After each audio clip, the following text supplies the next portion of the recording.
Mi chiamo Vittoria Soddu, sono un'artista audiovisiva. Ho una formazione ibrida a cavallo tra storia dell'arte e arti visive.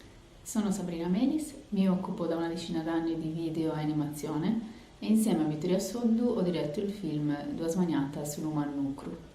Nasce come un progetto corale, non solo perché è firmato da 2 registe, ma si caratterizza perché è un progetto corale nel momento stesso in cui le voci dei protagonisti che hanno affidato a noi le storie delle loro aziende agricole, del mulino, della tradizione del Filindeu, sono diventati protagonisti con una partecipazione più che attiva.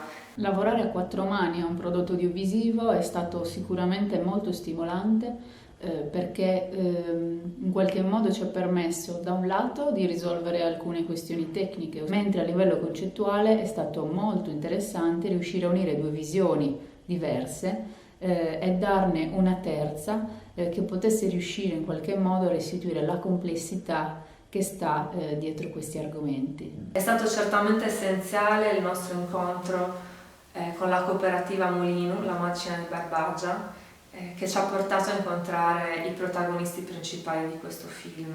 Già all'interno del nome era chiusa un po' l'anima del film. I termini che abbiamo scelto infatti si riferiscono a 2 delle unità di misura che vengono utilizzate durante la raccolta del grano, 2 smaniatas infatti che equivalgono a un Numan Nukru.